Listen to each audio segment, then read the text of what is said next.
9 Psychological Signals of Progress. There is a particular kind of exhaustion that doesn't come from doing too much.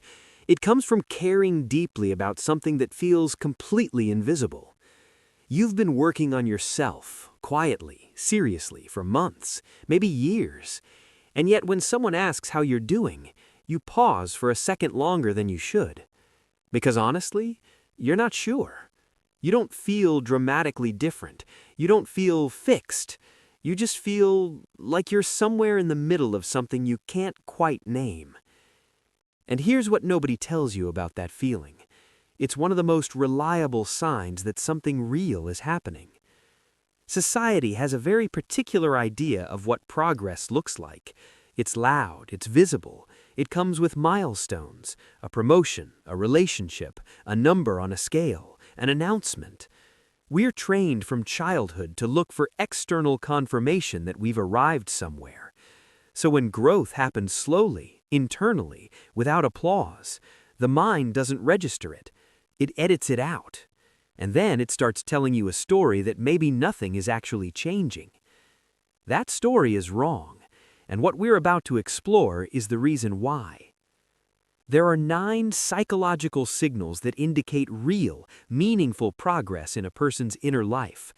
Not the kind of progress that looks good on social media, the kind that actually restructures how you move through the world. Most people walk right past these signals because they don't look like what they were expecting. They look like nothing at all, or they look like something strange, or they look like a problem. Let's begin with a quiet one. You've started noticing your patterns before they play out all the way. Maybe you catch yourself mid-sentence and recognize the old familiar spiral before it swallows you whole. Neuroscientists studying the prefrontal cortex call this metacognitive awareness, the brain's ability to observe its own activity in real time. Research from the Max Planck Institute has shown that this capacity literally increases with therapeutic practice and self-reflection. It is not a personality trait you either have or don't. It is a skill that gets stronger. When you start seeing the loop before you're trapped inside it, that's not a minor development. That is your nervous system learning to create space where there used to be none. Second, and this one tends to confuse people, things that used to feel urgent no longer feel quite as urgent.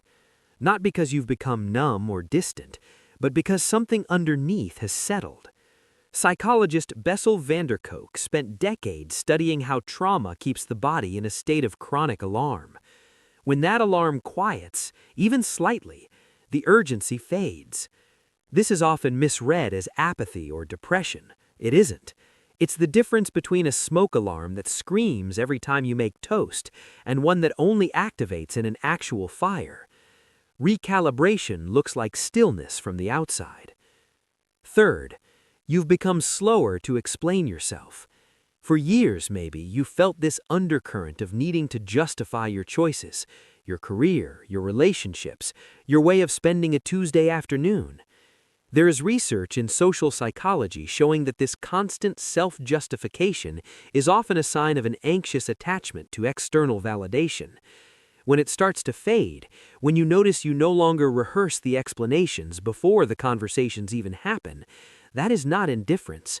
That is the slow arrival of something closer to self-trust. Fourth, and this one is genuinely counterintuitive, your relationships have gotten more complicated. Not worse, more honest.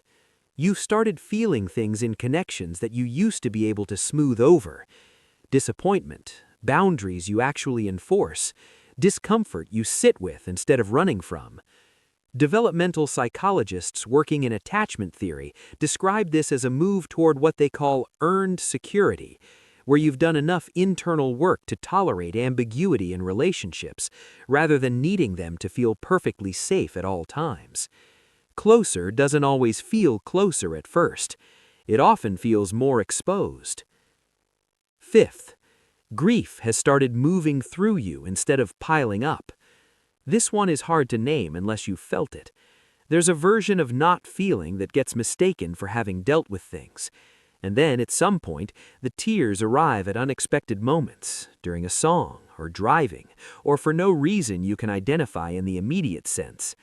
Psychologist Alan Wolfelt has written extensively about the difference between grief that flows and grief that accumulates. When it starts to move, it means something is no longer blocked. That is not falling apart. That is a system releasing pressure it has been holding for a very long time. Sixth, you've become more willing to be bad at things. There is significant research on what Carol Dweck at Stanford calls the growth mindset, but the psychological underpinning goes deeper than most people realize. The willingness to be a beginner is intimately tied to shame regulation. When shame softens, when the idea of being seen not knowing something stops being intolerable, something opens. You try things, you ask questions, you let people see the early, clumsy drafts of who you're becoming. This is not a small thing. Shame is one of the most powerful regulators of human behavior. When its grip loosens, the behavioral changes that follow can feel almost disorienting. Seventh, silence has stopped feeling like a threat. For many people, especially those who grew up in environments where silence preceded conflict or where quiet meant being forgotten, solitude carries an ambient alarm.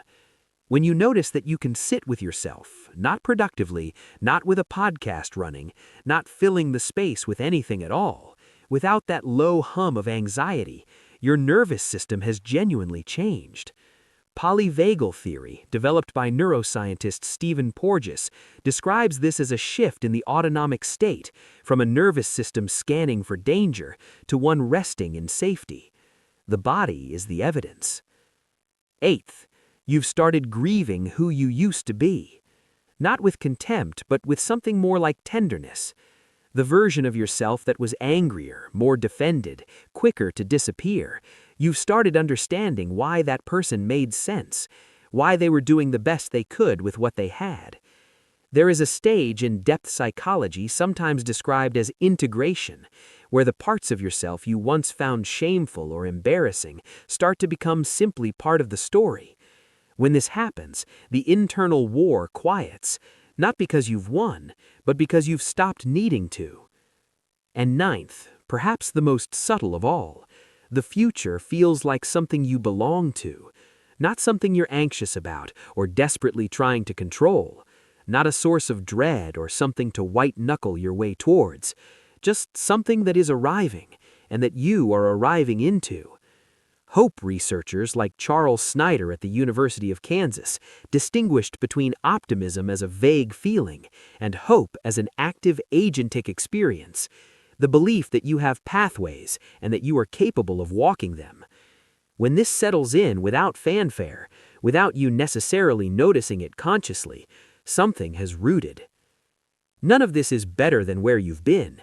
It's not a hierarchy. People who are still in the harder places aren't behind. People who feel these things aren't ahead. Progress in the inner life isn't a straight line or a competition. It is simply what happens when a person keeps showing up honestly to their own experience over time.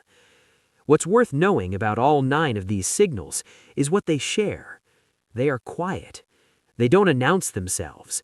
They arrive like changes in the weather, gradual enough that you don't notice them until you look back and realize that something enormous has shifted.